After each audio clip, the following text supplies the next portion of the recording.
Hello everyone, this is the Flying Dutchman and you're watching Flying Dutchman Productions. We're back once more in Amsterdam. We're gonna be playing some Euro trucks. Once again, we're gonna be doing a test drive run today. This time it's gonna be a long one. Although it doesn't need to be, but I just felt like it. I'm gonna explore Scandinavia a bit more as well, so we're gonna go to Göteborg this time. And we're gonna go through Denmark to get there, so we'll get to see a bit more of the world we haven't visited yet. So I also swapped back to the MAN truck. I've already driven it, but I haven't showed you the pimped version yet. And I think it's one of the two trucks I still need to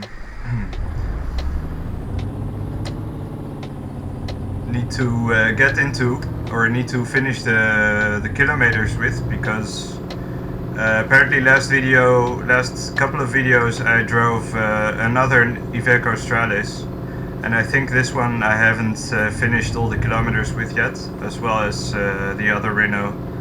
So we're just gonna continue with this. So it'll give me a chance to show you the pimped version of it,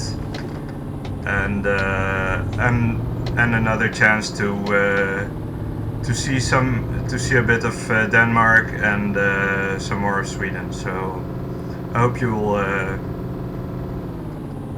you'll enjoy my program for today. So yeah, let's get our cargo.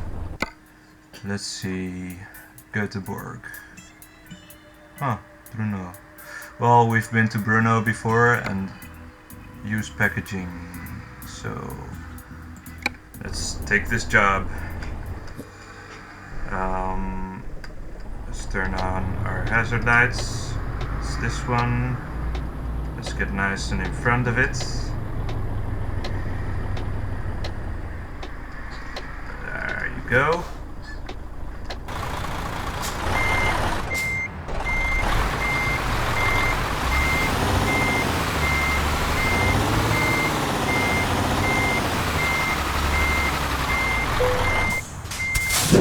Alright everyone, let's get this thing on the road. Oh, look at those forklifts. Would be funny if you could drive those, like if you could load your own cargo and stuff. That would be crazy if this game were this complex, but who knows, maybe they'll include that at some point in a new DLC. But yeah, let's wait till they publish American Truck Simulator first. So this one's about 1115 kilometers. So it shouldn't be too crazy, or well, it's probably a good solid job. Hopefully we might also get our achievement today, but I'm not counting on it because I need to focus on one thing at a time.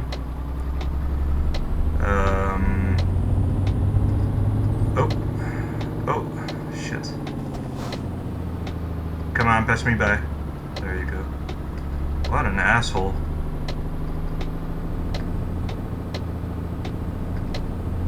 Alright. Again with the Amsterdam. Oops. Well, that was lucky.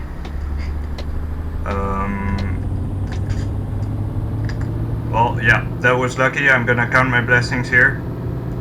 So I'm gonna pretend this didn't happen. I was kind of reckless there. I should have stopped, to be completely honest. But yeah. So yeah, I'm gonna wait till it's nice and light to take the camera out of the cockpit. For now I'm just gonna play it safe, and let's take a look at our stats. Got 33 hours, so that's plenty of time. We can make it in 19. And let's take a look at the map as well. Yeah, there you can see my truck in the background. It's pretty scary looking. Made it nice and imposing.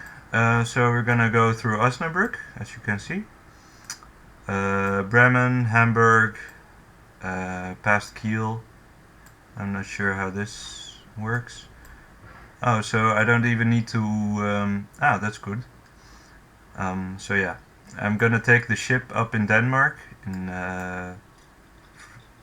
Frederikshavn, and then go directly to Göteborg. So that's convenient. Hopefully it will give me plenty of kilometers for my achievements. That would be ideal. But then I would also have to drive a bit more carefully and make sure I don't make any accidents and get any fines. But I already crashed into someone, so there's a good chance it will count and I won't get the achievement.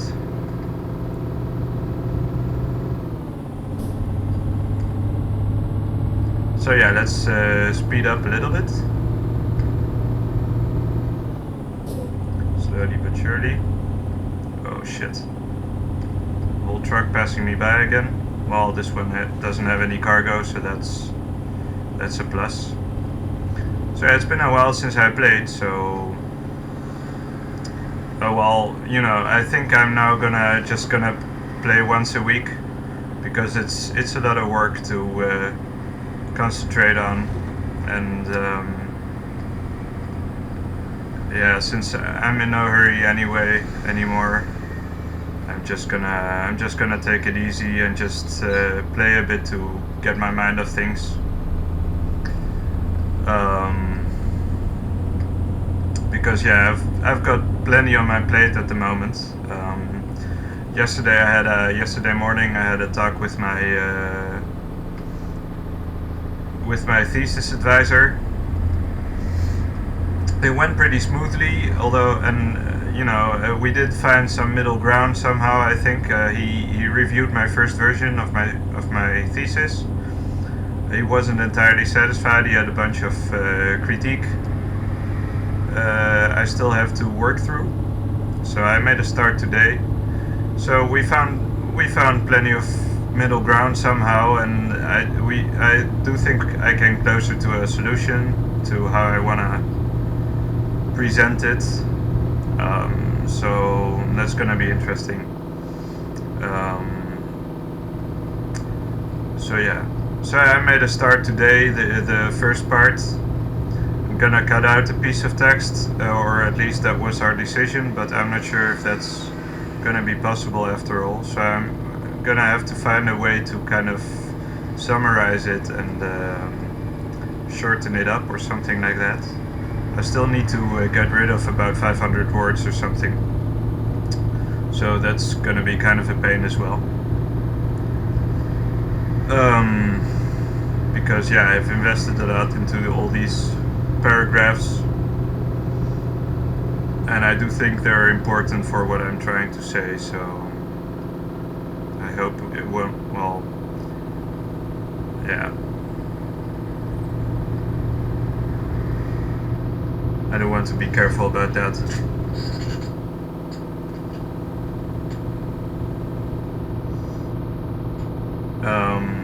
But yeah, it should be done in a week or two. I should be able to finish it soon, and hopefully in time for the deadline for it to be evaluated this year, and so I can get my bachelor's degree this year, before the end of the year. So should be interesting. Yeah.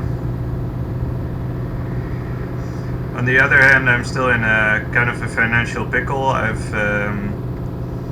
As I may have said in my last video, I have applied for a new job. Hopefully that,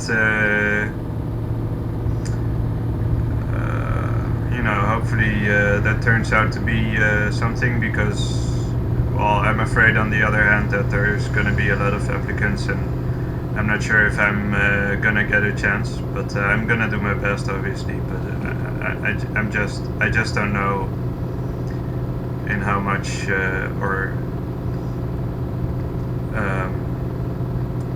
well, I don't know if it's in my hands in the first place, so I'm not sure if I have any control over the situation in that sense.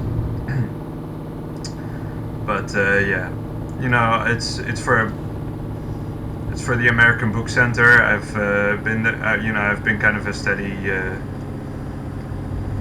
client there, and they do have a nice selection in general. It's just the thing that annoys me is that everything is in English. So even you know, the only things that are worth anything for me are books that are in English or like books. You know, I mean, books that are written by English writers, or books that are written in languages that I normally can't read. So I can read English translations of like Japanese or Russian or something like that. But I do generally like that store, so it would be I would really enjoy working there, and I do think I would easily find my way around there and be able to you know, to be useful and productive. So I do think I have a good chance. If they give me a chance, I do think I would make a good candidate for them. It's just I really need the money now. I don't have much money and I spend way too much, which is my fault entirely. Don't get me wrong, but it's also just kind of I don't know. I don't want to make excuses, but I also feel it's like just kind of the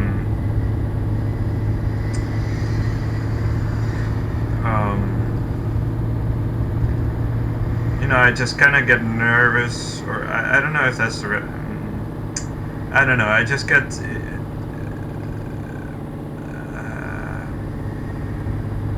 I don't know, I don't want to make excuses, as I said, so it's entirely my fault, so I'm not gonna sit here explaining to you. I should just be more careful and I should buy less stuff. I mean, you know, lately I've been buying a lot of records, mostly because I work at the record store, but this month I really overdid it, so I'm trying to kind of slow down as well, but it's already too late, I think, this month. So I'm gonna have to buckle up and hopefully make some money at the store.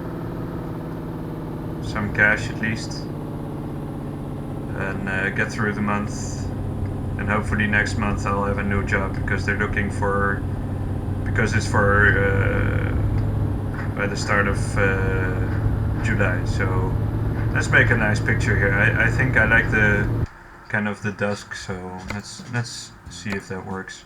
I already have uploaded a picture of this truck, but holy shit, that looks pretty awesome. This truck belongs to Ruth, that's why I called it Ruthless. So yeah, you can get a nice view of my truck. I'm not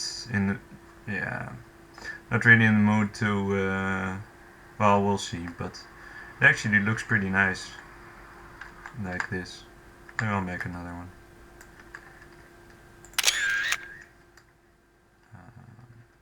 That's one of the straightest pictures I've made, but it's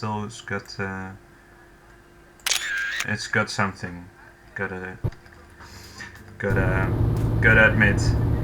So yeah, I like the dusk here. It's a nice light. So I thought I'd try it out. But I might make more different light settings. So hope you don't mind me dallying around a little bit. But yeah, I have to say, yeah. It does feel better playing now with a bit less pressure on it, not having to make too many videos a week or something. I just was in the mood today, and I'm not sure if I'm gonna have time to make a video tomorrow, because lately I made them on Thursdays, but tomorrow I have appointment with another friend who's from that literary magazine I've been writing for lately. I wrote a few haikus, if you remember, some translations. And he was very satisfied with those, and I had a lot of views apparently, and he thought I was my translations were kind of setting the tone for the first edition. So he said for the next one I should write something as well. Only this subject is going to be a bit more tricky because it's about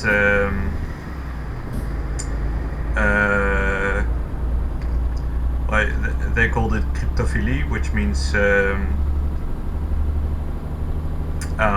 how do you say?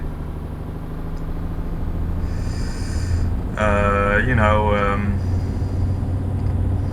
love for secrets or for secret codes and that kind of stuff. So it's all about conspiracy theories and how do you say? Well, codes and predictions, like you know, like psychic predictions and that kind of stuff, but then from a literary point of view. So it should be about you know, the language behind it, which is kind of the point. So I'm thinking about writing about certain subjects that have been interesting me, which have to do with all those subjects more or less. Like well, you know,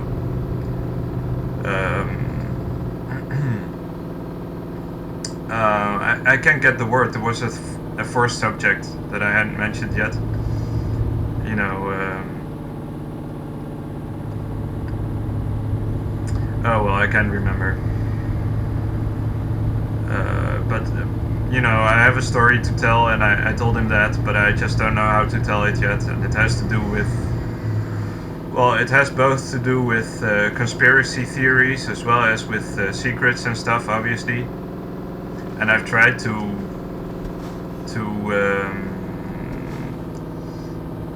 articulate it through codes and stuff, or through poetry, obviously, and through metaphor and all that stuff. But until now, so far, it hasn't had much result on my blog, mostly. But I was hoping that this new subject and the new so the publicity and stuff might give me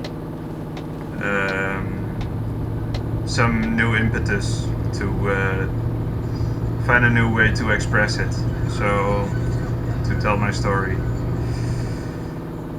So yeah, I'm not sure if I should tell it here. I kind of feel, somehow I generally feel like I shouldn't, and I generally feel also on my blog I have a lot of inhibitions about how to express that. And I've made a few attempts already. I've talked about Belgium, for example, and about Switzerland in my videos. So it might be, and about my ancestors, I think. I've talked a little bit, and it has to do with all these things. But I'm not sure.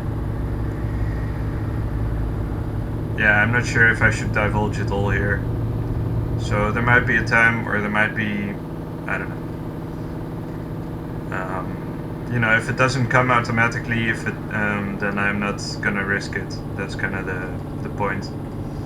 So I do want to, you know, the point is that I want to do the story justice, and there's always an aspect I'm missing somehow, and I really hate that.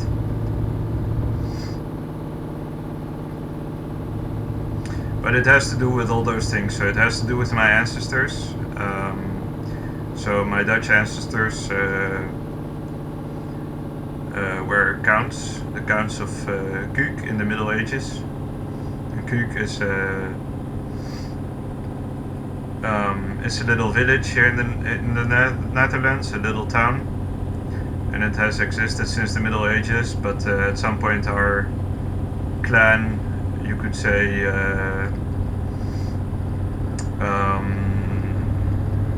you know, declined, like most noble families did at some point. So now it's just a province in the Netherlands, or not a province. It's a town in one of the southern provinces, Brabant, I think. I haven't been there yet. That's also one of my goals at some point. But I have found out other things that other things that linked me to that story, and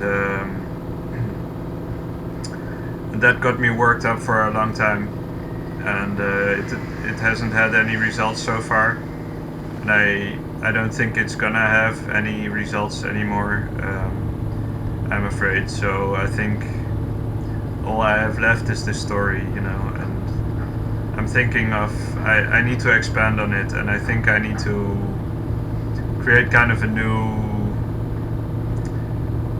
way of thinking for myself. So I need to keep it alive. That's how I see it, you know, and it's kind of a very, very strange feeling. I almost feel like you know, like a Jew, more or less, you know, like an exile. I've learned something about my roots, but I have no access to them. But on the other hand, that has given me a conviction that, you know, there's something wrong in this world, because normally you'd think everyone has equal access to his roots or something, but for some reason it doesn't seem to work that way, which is very, very unsettling. So that's kind of what I'm dealing with right now in the background, you know, while also working on my thesis and trying to find work and to survive like everybody else, and at the same time dealing with all my problems and addictions and well, addictions might be a strong word, but you know, I do smoke, and I do spend a lot of money on things I don't really need in general, like games, for example, but also mostly music and books. But you know, I do find that important as well. Like, music and books are part of,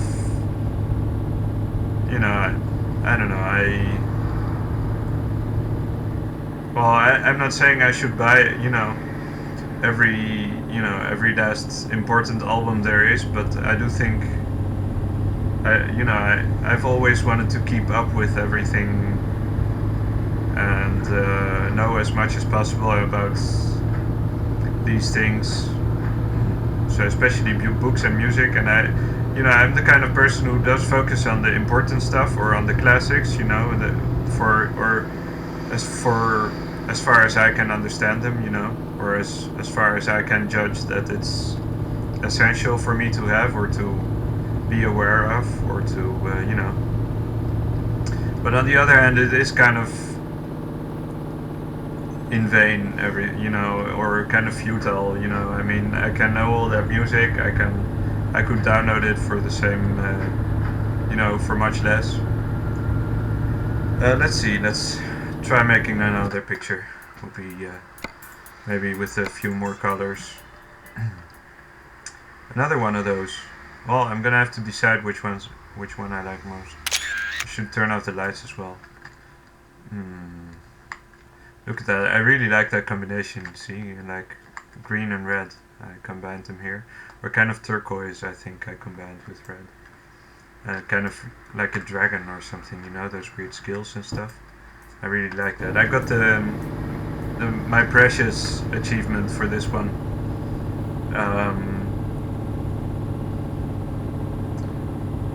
Which I wanted to get a lot, but I already painted my truck, the colors I did with the red with the white stripes, and I didn't want to change it. So so I just drove this one to a garage, and what a Jesus Christ, what a douche. All right. So yeah, so you know, so I've got this story now, and I'm trying to make ends meet on the other hand, and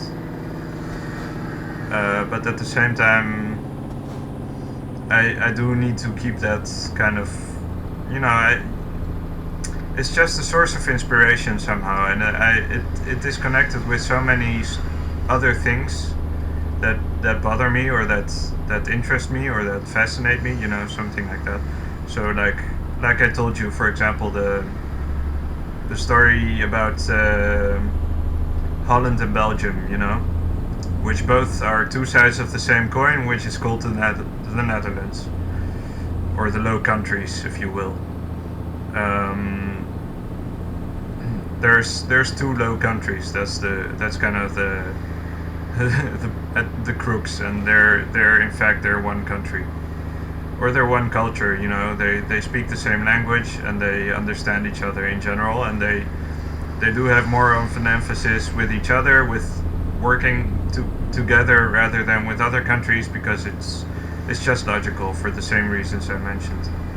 So, but the history they share goes back to the Middle Ages, and the problems, the conflicts they've had tie in with the problems and conflicts my ancestors had as well. So, and they were at the middle of it, literally as well. So also geographically, like, as well as you know, as well as metaphorically, in the sense that they had to deal with it because those were the times or something. So, for example, the whole reason my ancestor Jan van Kuik abducted Count Floris of Holland, Floris V, who is seen as a great national hero here, was because he normally had to, or you know, originally had to make peace between the Counts of Holland and the Counts of Flanders, which is Flanders is the Dutch-speaking part of Belgium, which is called after these counts, after those dynasties. And the Count of Holland had,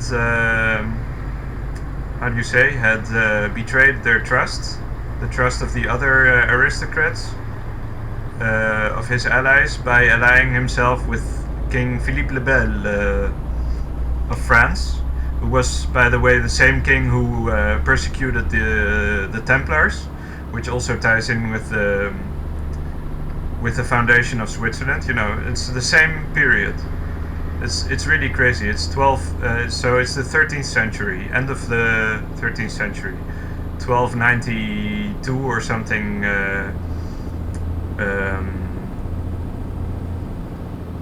So like 1280 something or something. The Templars get persecuted.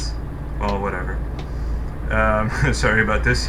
Just being a douchebag here, major douche. So whatever. Okay, let's switch lanes before we get a fine or something. So a little before the assassination of Floris, the abduction and assassination of Floris, the Templars were persecuted, and Switzerland was founded in 1292. August 1292, that's their date.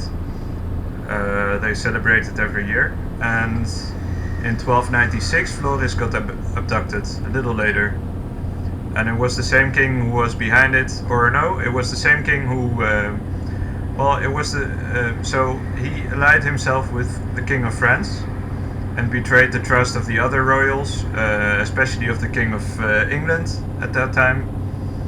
And he gave the issue to my ancestor to abduct him, to kidnap him, and he, you know, he gathered a club of aristocrats around him, and they captured him. And that, of course, because he was very popular among the people as well, among the you know, the people, because they even called him the god of the people, you know, something like that.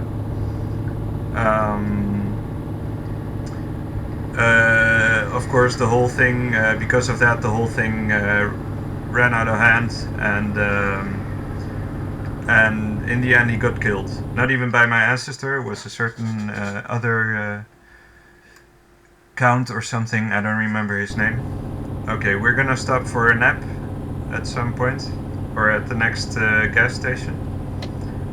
So, actually I don't know if that's a good idea.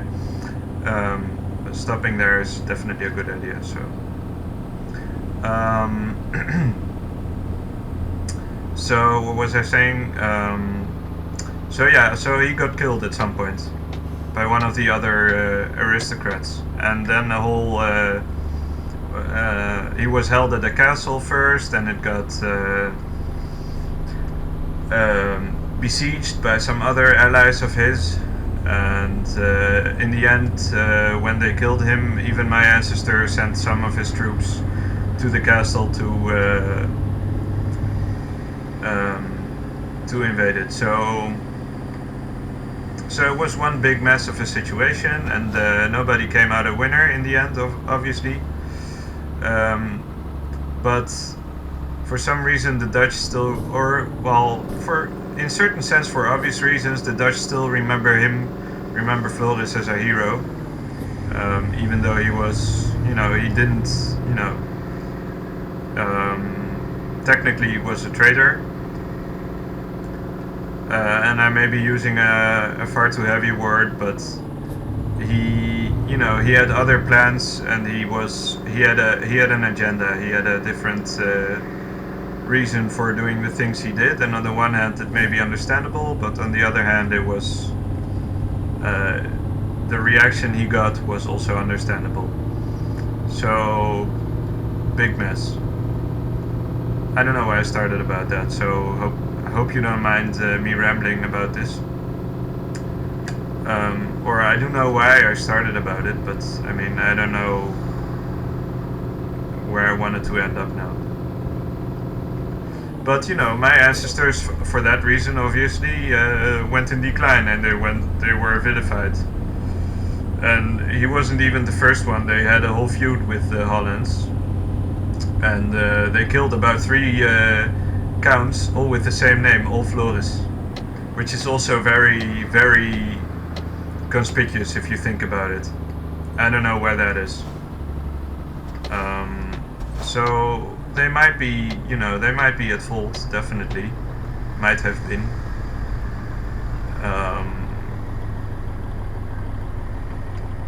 But there were strange times, and they were far more violent than we're used to right now, so I didn't need to tank but well, whatever. I didn't need to tank at all, so, but yeah, we're gonna take a nap now. Oop. So let's park this thing. Let's park this thing and get some shut-eye.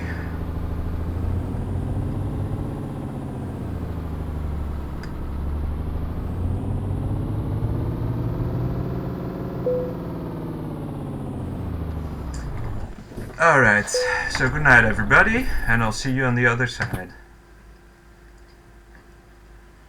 Getting some rest as usual.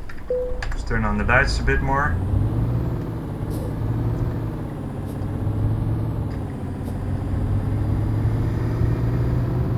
And let's get this thing on the road again. Ooh, someone has leveled up.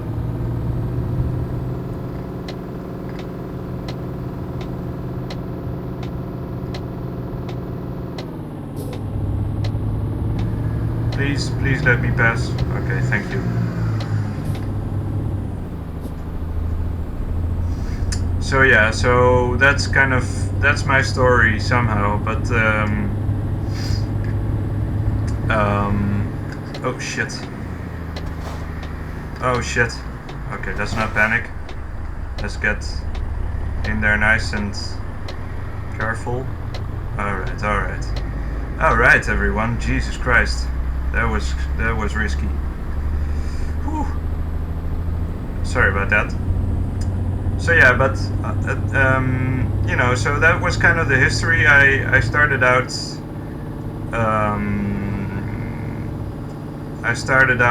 studying here, or studying, investigating, you know, parallel with my studies.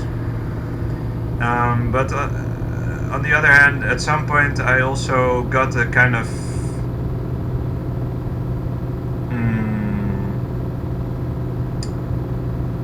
you know, personal input, or like not how do you say, I got kind of a link on my own. I met somebody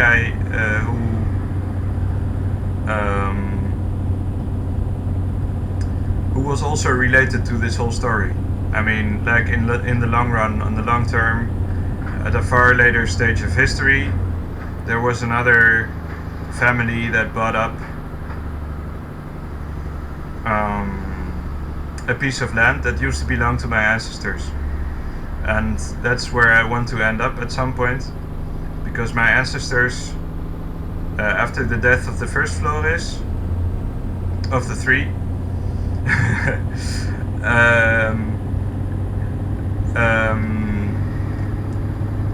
had founded this a monastery, a Norbertine monastery. That's what they called it. Or you know, the Norbertines are a monastic sect of Christianity. And they founded that monastery, and it was on a kind of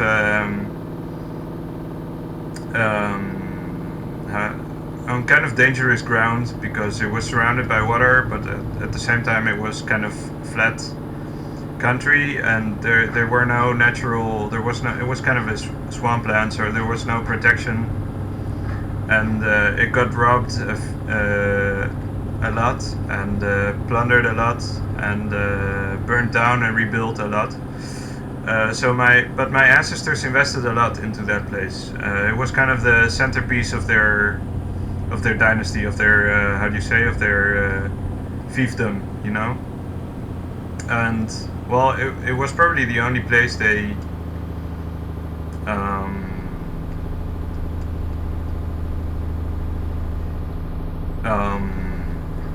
that was, you know, other than the two villages they ruled over, which was Kuuk and Heren, I think. Of what was it? I don't remember.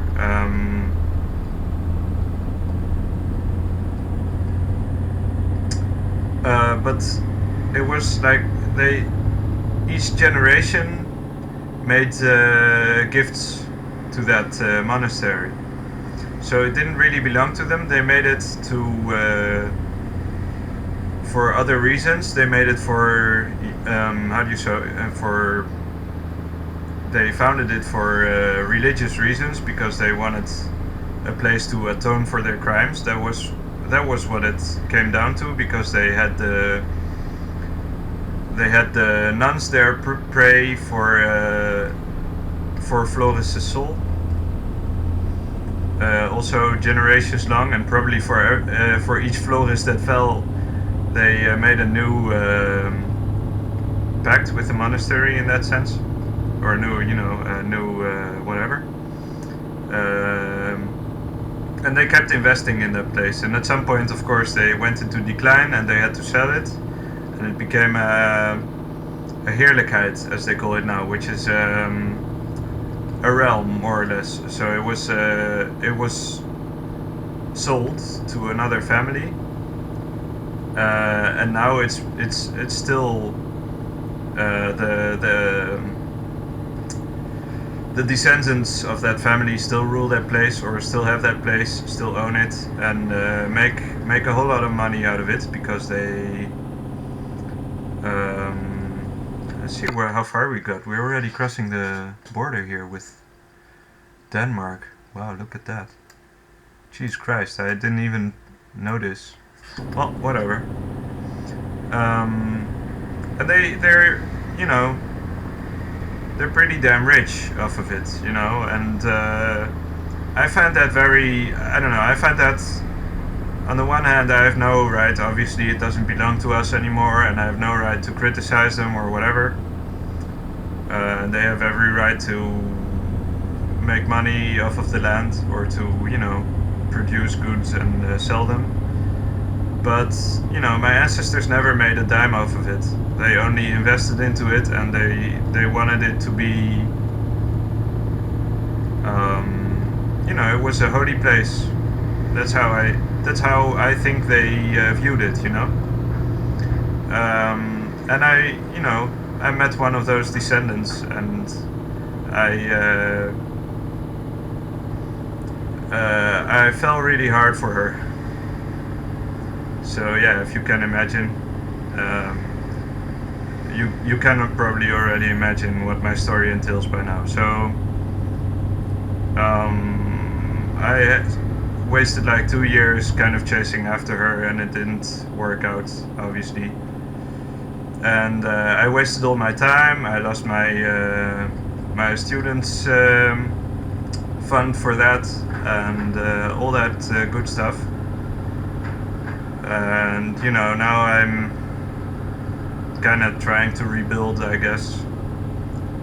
But I still don't know what to do with that story, you know. I still don't know what it means, the fact that I met that person, you know, specifically. And I met her, you know, I met her at my philosophy studies, you know. It's crazy if you think about it. I came from a strange country. I came from Greece. I came here to look into my past, you know, to find my roots. And I found them somehow, you know. I still can't get any closer, but I do know where they lie, you know. And it's kind of,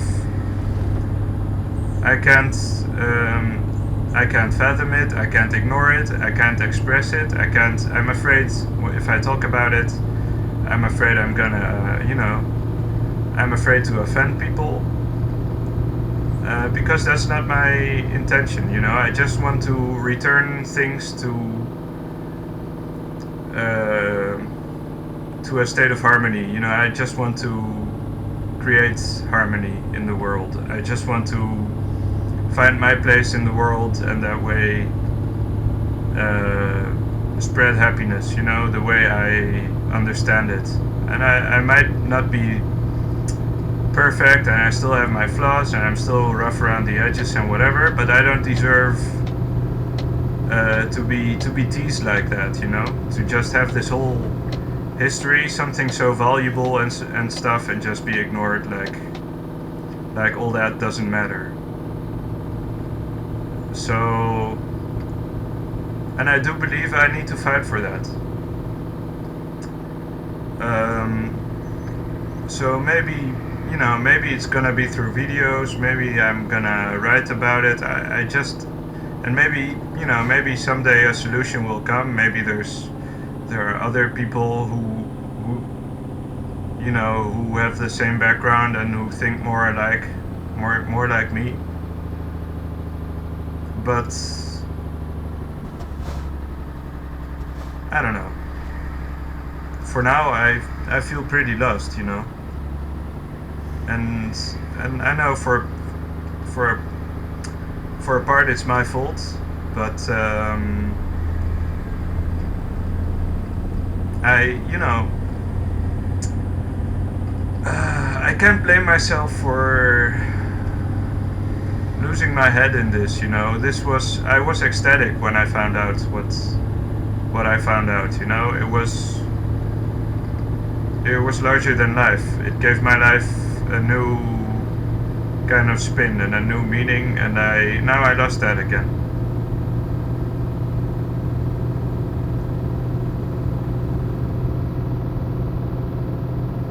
So, you know, so even though, for example, I'm not even sure if you know, for example, that my dream about becoming a truck driver was kind of a rebound phase thing, and I'm not even sure if it's ever gonna be something, or if I'm just playing Euro Trucks now because I was just playing it, and why should I mean, I spent good money on this, so I should get my money's worth off of it, or something, you know, but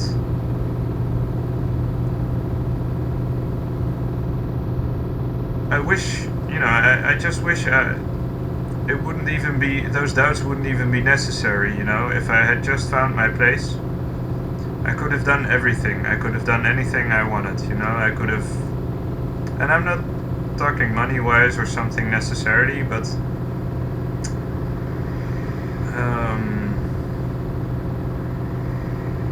I would have found my place, you know, so there wouldn't be no need to, everything else would come naturally on its time.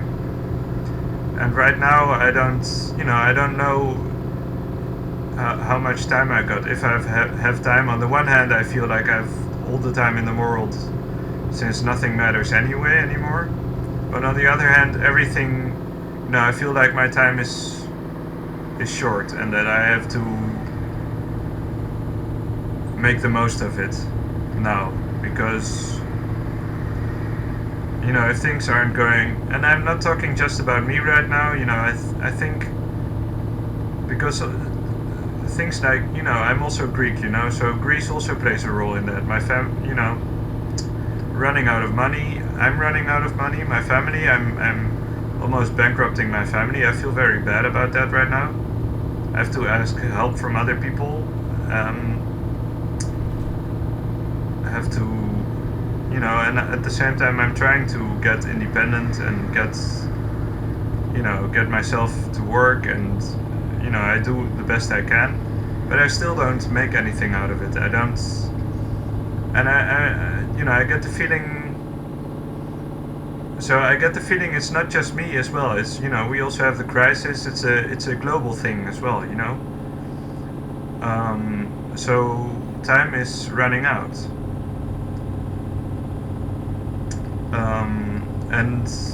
But I still don't know what I can do about it, you know. I wish I knew. So yeah, I don't know. So that's my whatever. Call it what you will. I think I might just be rambling, you know. I might just be paranoid and just. But, you know, this story has brought me a lot of trouble and a lot of misunderstandings, and I just want to clarify them at least. I just at least want to, you know, make clear what my intentions were, and if they don't like it, fuck them, you know. I'm just gonna go back to Greece, gonna join the army, gonna get some, you know, I don't know, get some work or whatever, and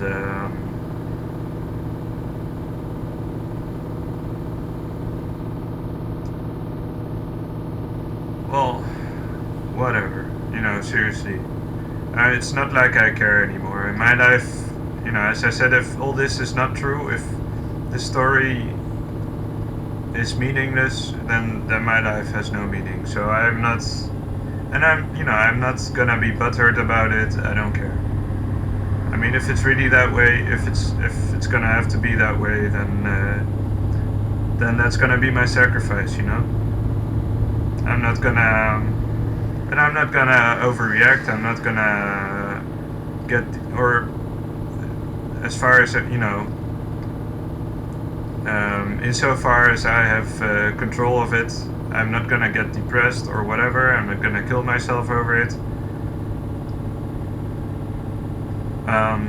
But it's an undeniable fact, you know, this whole story, that these factors have existed, do exist still today. They still have their consequences, and I'm in the middle of it, but nobody understands how or why things are the way they are, you know. We just accept things the way they are, even though I do think everybody somehow, somewhere feels that it's wrong, you know. And we're unable to to see through it. Alright, my game just stuck a little bit. Hopefully it's not gonna crash on me, because that would be really, really sucky. So let's knock some wood. Let's see how far we still have to go. We have 6 hours, 7 hours we can make it in. We're already almost at Aalborg and Frederikshavn, so we should be well. I'm not worried about my time right now, because this one is kind of a slow job.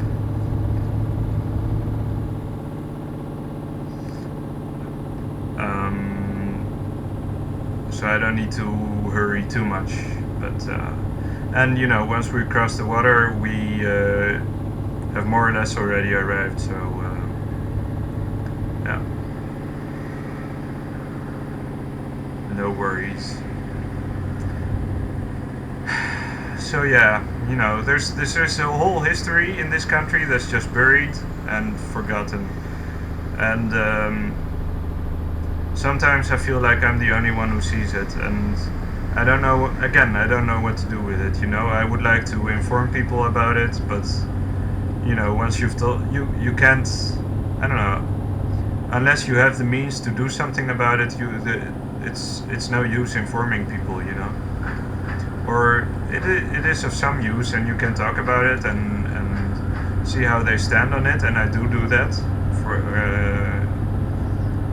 but I've talked to both Dutch as well as Belgian people about this, and have had some pretty interesting conversations in that respect.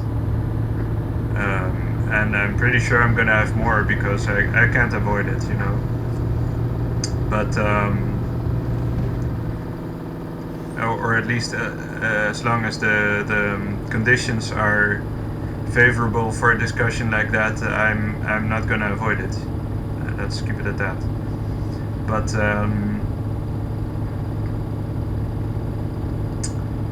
But taking action in that respect is a different story, and I'm not sure how to approach that. So even if I wanted to write about it, I'm not sure how to write about it either. I've written some posts about my observations in Belgium, for example, mostly about Liège, for example, because Liège, that's a town in the French-speaking side of Belgium, in Wallonia, and that used to be a prince-bishopric, so it was ruled by bishops, and another one of my ancestors was a prince-bishop there, so he ruled that place for for as long as he lived there, and he was the first to make a constitution there, and Liège was also the center point of the Belgian Revolution afterwards. I mean, after Brussels, Liège was the most violent and the most vocal place where where the revolution took place, because obviously mostly because they were ruled by the church, and they didn't like that. So I was there, and I also had the one picture I took there once. We were there for a weekend with my cousin. The one picture I took there was when I found a door of a Freemasonry lodge, and I made a picture of that. It's one of my favorite pictures. It's a very good picture, if I say so myself. And I kept that I still have it on my mobile as a wallpaper. But the thing about it is, even there I found a connection, and just around the corner there was a street called Andreas van Kuik, Rue d'Andrea van Kuik, or something like that, Andrea de Kuik. So it was a little, how do you say,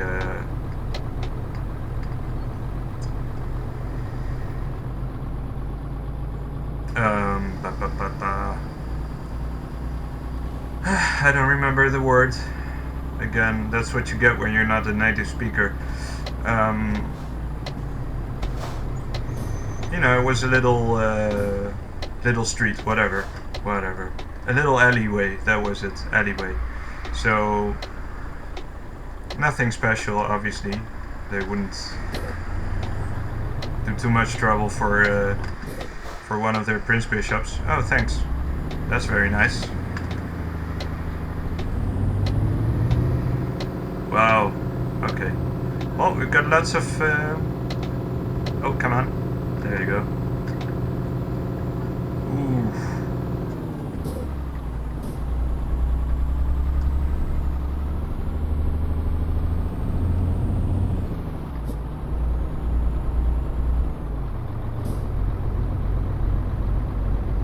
Alright, let's see. Let's take another look at the map. Getting kind of... Okay, we're almost there. Well, I didn't doubt that for a second, but... So yeah, so even in Belgium I found a connection, you know? Or I already knew it was there, and I was pretty curious to find out what I was gonna... to see what I was gonna find out in Liège when we went there, because I already knew about it, so... But yeah, now it's like one big weird Marxist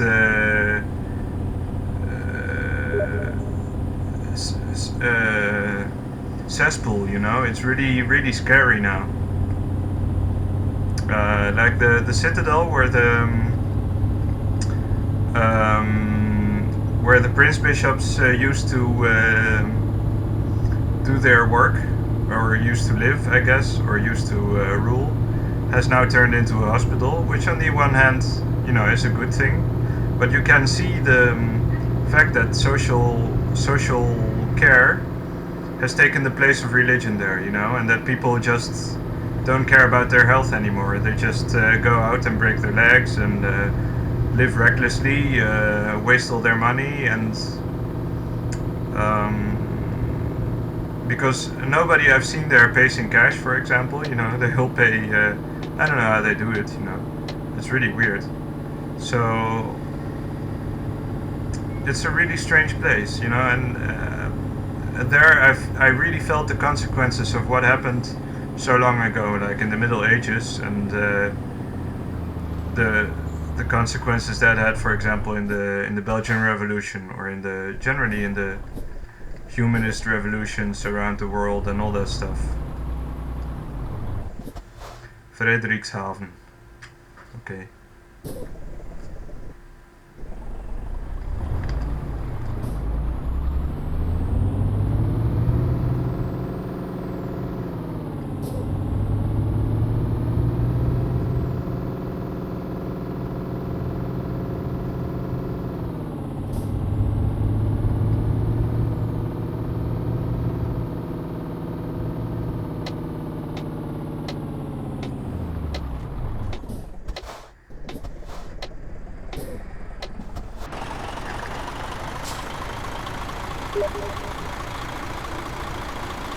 Oh.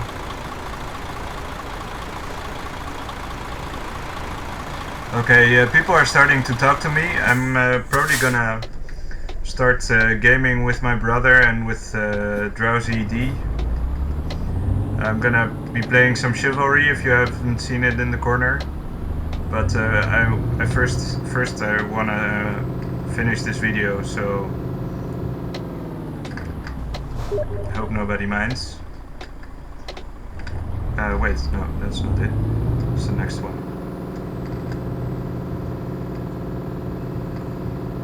Okay, he's sending me a replay from Tory Bash on Skype. So yeah, gonna have some fun in a minute. Already having fun, obviously. Great fun. No idea. So hopefully I can sleep a little bit on the boat, but I don't think it's gonna be necessary, because we're almost there. So enter Göteborg.